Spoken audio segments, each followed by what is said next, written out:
teman-teman kita. Nah, kita ada menyusun strategi. Untuk menyusun strategi itu kita perlu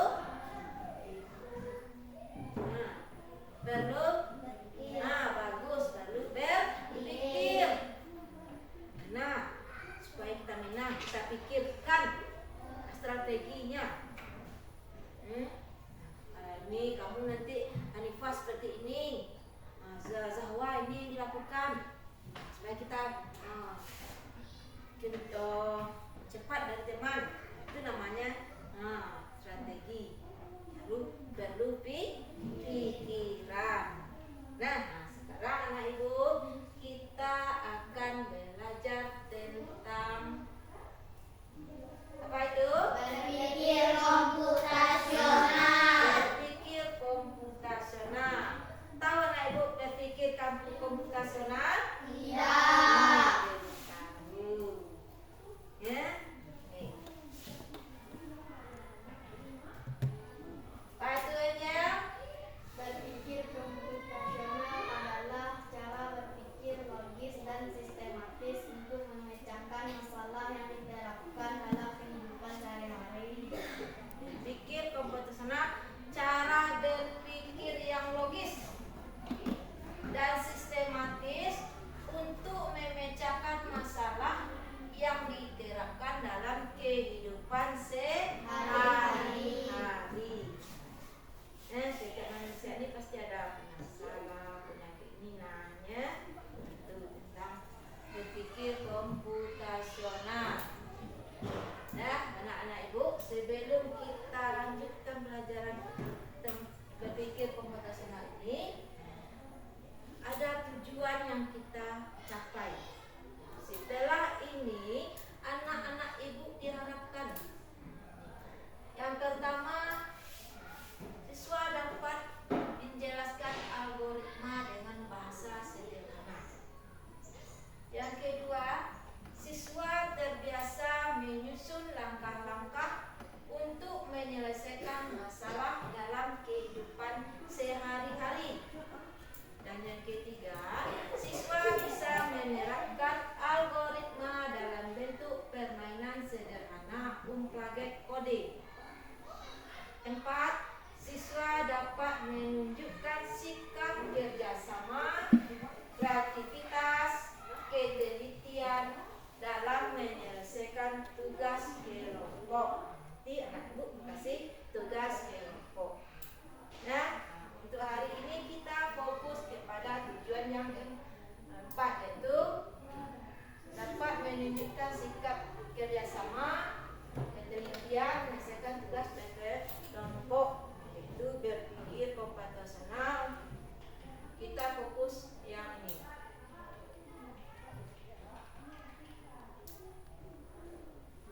Nah, anak ibu pasti bertanya, kenapa sih ibu kita harus perlu berpikir komputasional? Sudah tahu jawabannya? Karena berpikir komputasional itu sangatlah penting, sangat penting dalam kehidupan kita sehari-hari. Dalam berpikir komputasional itu ada prinsip yang harus kita ketahui. Yang pertama yaitu prinsip decomposition. Apa itu decomposition? Memecahkan masalah kompleks menjadi bagian-bagian yang lebih kecil dan lebih mudah dikelola atau bisa dipahami dengan sederhana sebagai pemecahan masalah besar menjadi bagian-bagian yang lebih kecil.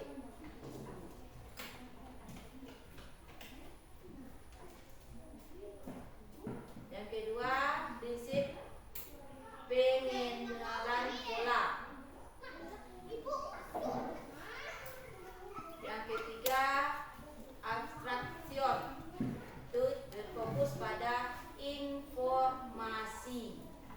Dan yang keempat,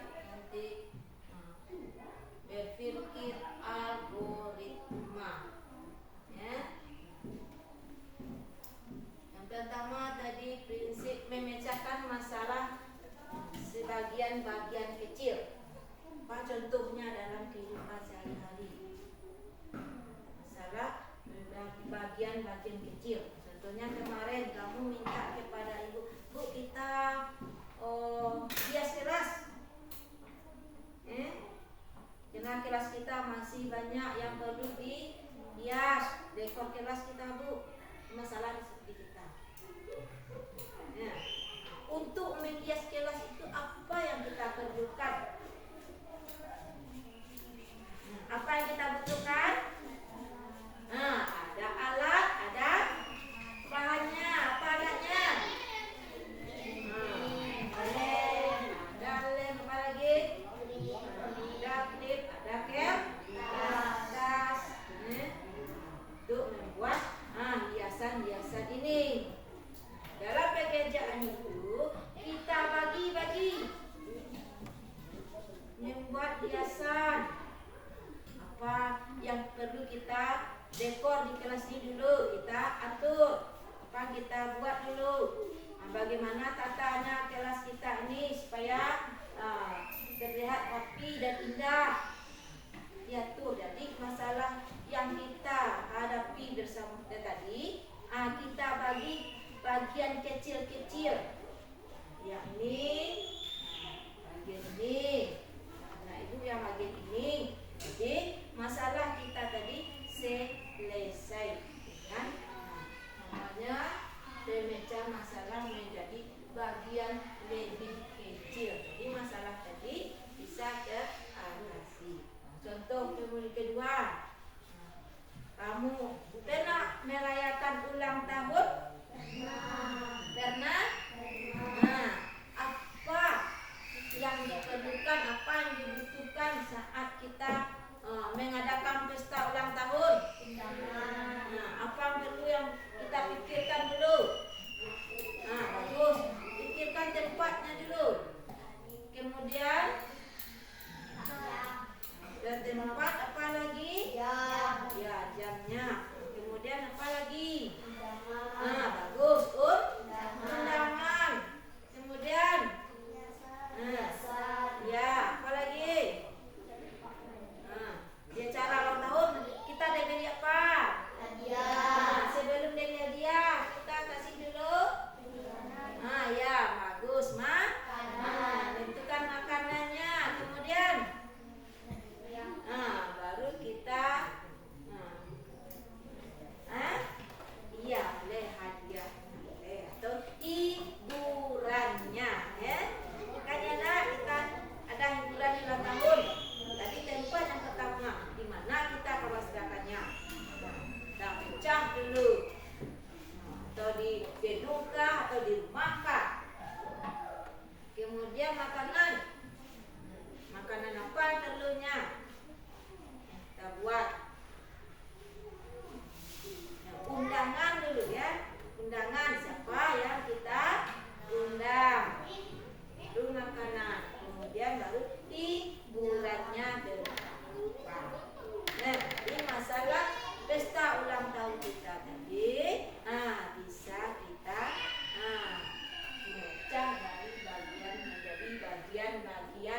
informasi bahwa itu bulan. berada di langit. Nah, berada di langit, oke. Aku terang, bagus, ya. Dan langit dia terang, tapi bukan bintang dan Matahari. Jadi selain bintang dan matahari yang berada di langit yang menghasilkan cahaya adalah Bulan. Jadi informasinya dari berada di langit, tapi bukan bintang dan matahari dan bisa mengeluarkan cahaya yang terang. Itu namanya fokus kepada informasi penting.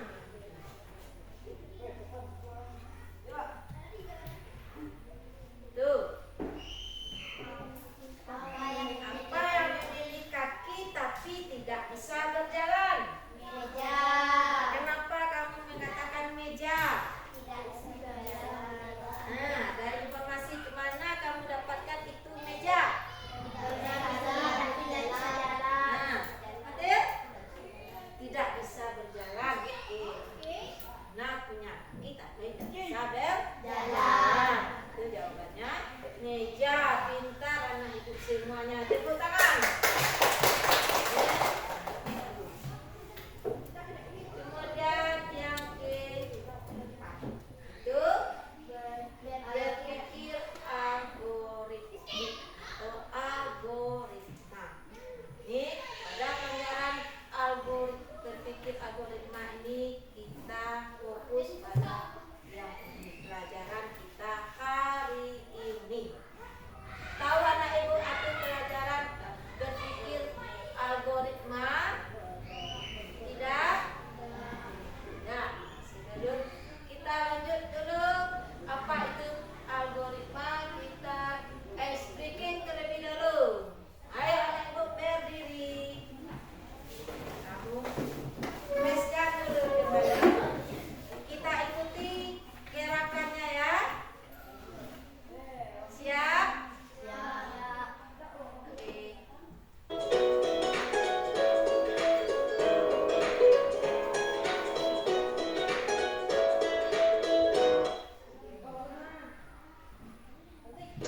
Ayo kawan semua bertepuk tangan, sekali lagi bertepuk tangan.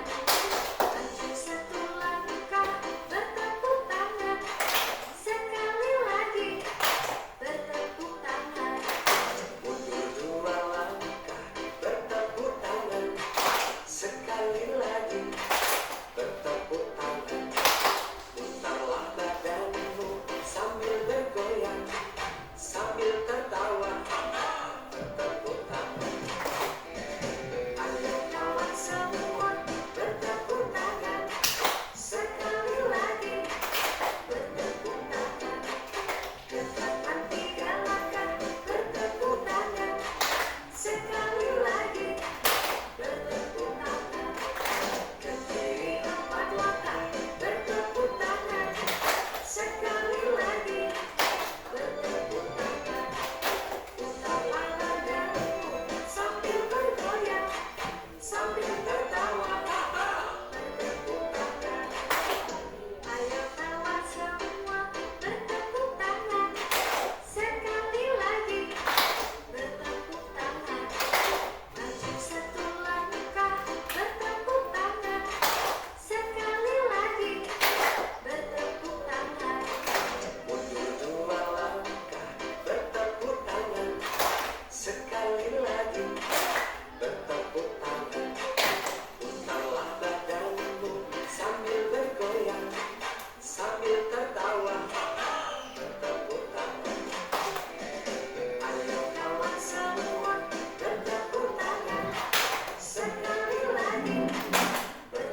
potong ayam, tuh, lanjut, cuci, rebus, digoreng, ya, cuci, dipotong, direbus, digoreng. Digorengnya pakai apa? Nah, minyak. Kemana tuangkan minyaknya? Nah, berarti kita perlu siapkan dulu wajan atau kuali untuk mengorengnya. Ini sudah direbus. Siapkan kuali, kemudian tuangkan minyak, lalu kita goreng, kemudian ditambahkan cabai, diaduk, lalu diangkat, lalu disajikan. Nah, itu berpikir algoritma, menyusun langkah-langkah atau berpikir secara logis dalam menyelesaikan masalah dalam kehidupan sehari-hari. Nah, paham kamu tentang algoritma? Paham? Nah, susun langkah-langkah. Dalam berpikir algoritma itu ada karakteristiknya. Karakteristik algoritma. Yang pertama itu jelas. Apa tadi? Contohnya tadi jelas. Setiap langkahnya dari awal sampai akhir jelas. Jadi tadi ambil gelang, masukkan air, masukkan teh, dicelup, ditambah gula, sajikan. Aduh, langkahnya itu jelas. Itu karakteristik algoritma yang yang kedua, urutannya. Urutan itu langkahnya jelas dari awal sampai akhir. Yang ketiga, efisien. Menggunakan langkah-langkah yang tepat. Tidak terbalik-balik. Yang tepat. Contohnya, kamu ingin membuat jus mangga. Nah, langkah pertama, ambil buah mangga, kemudian dikupas, dicuci, di blender. Nah, ditambahkan gula dan susu, kemudian sebelum dimasukkan kita tambah satu, kemudian ya tambah satu, kemudian dimasukkan ke dalam blender, kemudian dan masuk jus mangga tadi. Kalau dimasuk mangga lah, dipotong ke blender lah, jadinya lah papangan lah. Nah, putar, atau hidupkan blender, hidupkan, kemudian tuangkan dalam gelas, siap disajikan. Itu bukan yang tepat. Dengan nanti kamu membuat jus, dia buah, kamu cuci, kamu siap sajikan. Bisa? Nah, itu tidak, urutannya tidak tepat. Algoritma itu harus efisien, langkah-langkahnya itu harus tepat. Kemudian yang keempat, ada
Ini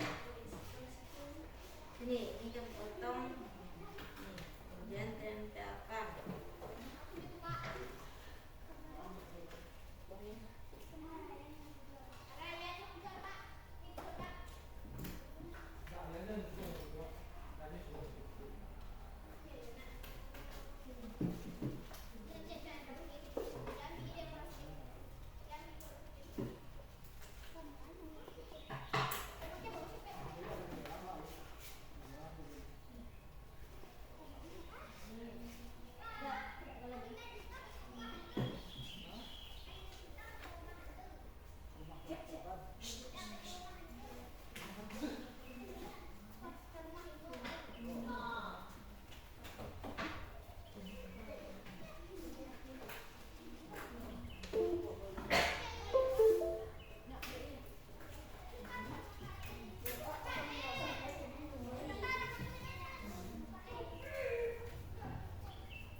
Lakukan kerja kelompok